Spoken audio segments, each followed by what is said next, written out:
Hello everyone, welcome to अध्ययन अध्यापन। मैं निभा आप सभी का बहुत बहुत स्वागत करती हूँ और आशा करती हूँ कि आप सभी शिक्षकगण सुखी व स्वस्थ होंगे। तो देखिए, यहाँ पर आप लोगों की काउंसलिंग 1 अगस्त से होने वाली है और कहीं ना कहीं आप लोगों को ये पता होना चाहिए कि काउंसलिंग में डॉक्यूमेंट कौन कौन से लगेंगे।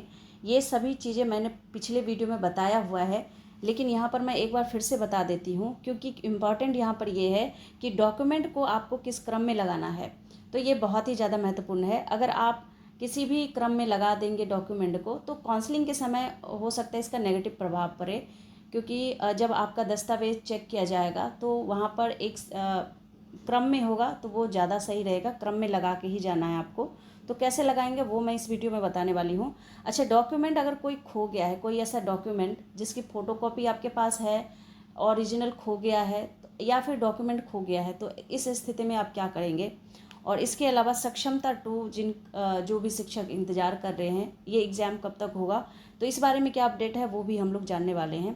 इसके अलावा मैं बता दूं, जो अभी आप लोगों का जो ड्राफ्ट बनकर तैयार हुआ है जिसमें ये बताया गया है कि स्कूल को 5 क्षेत्रों में विभाजित किया गया है और यहाँ पर ये भी इन्होंने बता दिया कि 40 से कम उम्र के जो शिक्षक होंगे उनको सुदूर क्षेत्र भेजा जाएगा।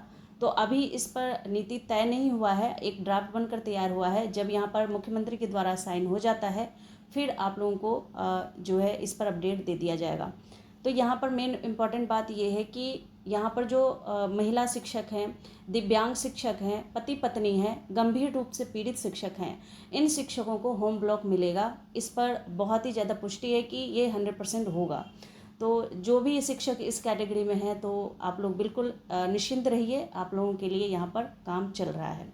तो चलिए हम लोग पहले डॉक्यूमेंट की बात कर लेते हैं कि कौन कौन से डॉक्यूमेंट लगेंगे और किस क्रम में इसको आपको लगाना है। देखिए, ये जो आदेश दिया गया था इसमें सारी जानकारी आप लोगों को दी गई है कि आपका जो भी जिला अलॉट किया गया है सक्षमता पास करने के बाद उसी ज़िले के डीआरसीसी में आप लोगों का काउंसलिंग होना है और कब किस डेट में किन शिक्षकों को जाना है, तो ये जानकारी आपको पर्सनली दिया जाएगा विभाग के द्वारा। तो यहाँ पर सबसे पहले हम लोग जान लेते हैं। यहाँ पर देख सकते हैं आप लोग, स्लॉट जारी किया गया हुआ है और इससे पहले इन्होंने बता दिया है कि सभी अनुशंसित शिक्षक या पुस्तकालय अध्यक्ष की वेरिफिकेशन उन्हें नियुक्ति हेतु आवंटित जिला के डीआरसीसी में की जाएगी। वेरिफिकेशन के लिए तिथि एवं स्लॉट का निर्धारण मुख्यालय स्तर से किया जाएगा। तो ये अभी आप लोगों को बता दिया जाएगा। और यहाँ पर इन्होंने ये बता दिया है कि जो कोटि अनुसार शिक्षकों की जो कोटि के अनुसार तिथि का निर्धारण किया गया है वो उच्च माध्यमिक शिक्षक एवं पुस्तकालय अध्यक्ष का जो है 1 अगस्त से लगातार बताया गया है।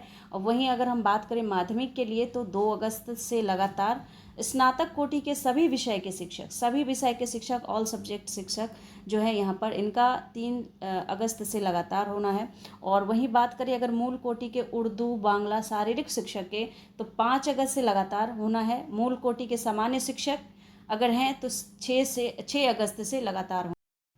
तो इन्होंने बता दिया है कि किस अभ्यर्थी को किस लॉट या तिथि को वेरिफिकेशन हेतु उपस्थित होना है, इसका निर्धारण मुख्यालय स्तर से किया जाएगा और यह विभागीय वेबसाइट पर भी उपलब्ध होगा।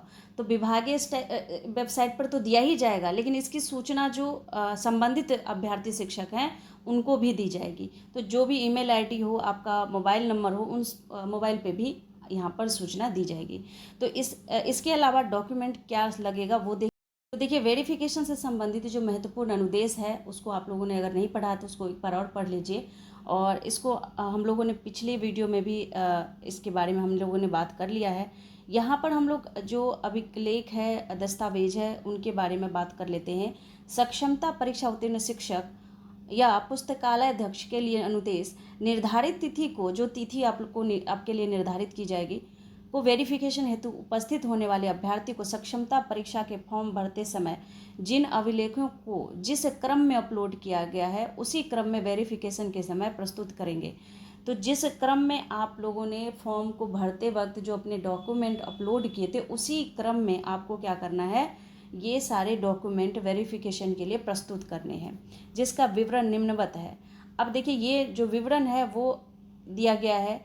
तो यहाँ पर जो डॉक्यूमेंट लगेंगे आपके वो लगेंगे मूल जाति प्रमाण पत्र यथा लागू, मूल दिव्यांग प्रमाण पत्र, मूल आधार कार्ड, नियोजन पत्र, मैट्रिक प्रमाण पत्र, इंटरमीडिएट प्रमाण पत्र और स्नातक प्रमाण पत्र। इसके अलावा और डॉक्यूमेंट कौन से हैं, तो इसके बाद है आपका स्नातकोत्तर प्रमाण पत्र, डीएलएड या बीएड प्रमाण पत्र, दक्षता एस्टेट, बीटेट, सीटेट जो भी है ये आपका प्रमाण पत्र।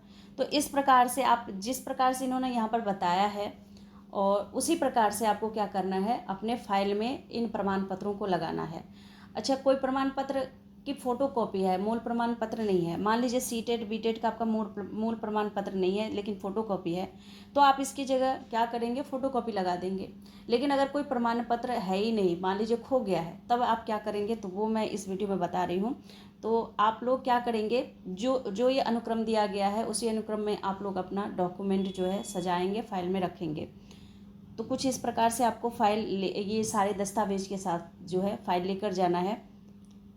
इसके अलावा देखिए और क्या करना है, अभ्यर्थी अपना पैन कार्ड के साथ उपरोक्त सभी डॉक्यूमेंट का स्व अभिप्रमाणित छाया प्रति साथ लाएंगे।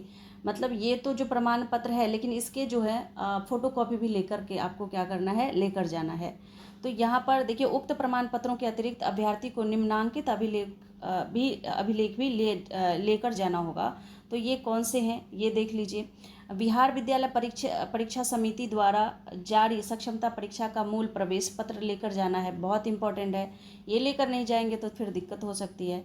पासपोर्ट साइज का जो है 3 फोटोग्राफ जो है जैसा कि समिति द्वारा आयोजित सक्षमता परीक्षा में शामिल होने हेतु समिति में जमा किया गया था, बिल्कुल वैसे ही आपको 3 पासपोर्ट साइज फ़ोटो लेकर जाना है। अभ्यर्थी अपने बैंक अकाउंट के नंबर के साथ कैंसिल चेक लेके जाएंगे या फिर पासबुक के प्रति लेके जाएंगे, ठीक है। तो ये आपको इन दोनों में से कोई भी आप लेकर जा सकते हैं, पासबुक और कैंसिल चेक में ऑप्शन है, इनमें से कोई एक आप लेकर जा सकते हैं। तो ये हो गए आपके क्या डॉक्यूमेंट, और किस प्रकार से आपको लगा कर जाना है ये क्रम भी इन्होंने बता दिया है, इसी क्रम में लगाना है।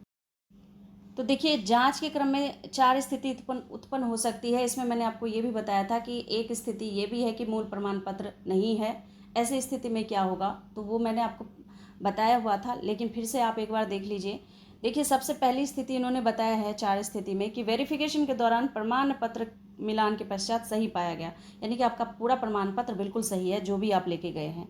दूसरा स्थिति यहाँ पर यह बताया गया है कि वेरिफिकेशन के दौरान प्रमाण पत्र मिलान के पश्चात संदेहास्पद पाया गया, यानी उसमें कुछ संदेह लग रहा है डॉक्यूमेंट में आपके, तो ये स्थिति हो सकती है। तीसरा है वेरिफिकेशन के दौरान प्रमाण पत्र मिलान के पश्चात प्रथम दृष्टया फर्जी पाया गया, तो ये तीसरी स्थिति हो सकती है कि पहली ही दृष्टि में जो प्रमाण पत्र उन्होंने देखा तो उनको फर्जी लगा, तो ये एक स्थिति बन सकती है। चौथा स्थिति क्या बताया है कि वेरिफिकेशन के दौरान कोई अभ्यर्थी अपना मूल प्रमाण पत्र प्रस्तुत करने में असमर्थ रहा हो। तो देखिए, ये मूल प्रमाण पत्र तभी असमर्थ होंगे कोई भी शिक्षक जब उनके पास वो खो गई हो या नहीं मिल रही हो। तो इस तरह से ऐसी स्थिति में क्या होगा, तो ये आप 11 पॉइंट पढ़िए। उपरोक्त क्रमांक 1 से 3 की बात हो रही है, अभी चौथे नंबर की बात नहीं हो रही है, 1 से 3 की बात हो रही है, के अनुसार पाए गए प्रमाण पत्र को तिथिवार स्लॉटवार संगारित कर सीलबंद बक्से में जिला शिक्षा पदाधिकारी को वेरिफिकेशन दल उपलब्ध कराएगा। तो ये आपके सीलबंद बॉक्स में चला जाएगा, कहाँ, शिक्षा पदाधिकारी, जिला शिक्षा पदाधिकारी के पास।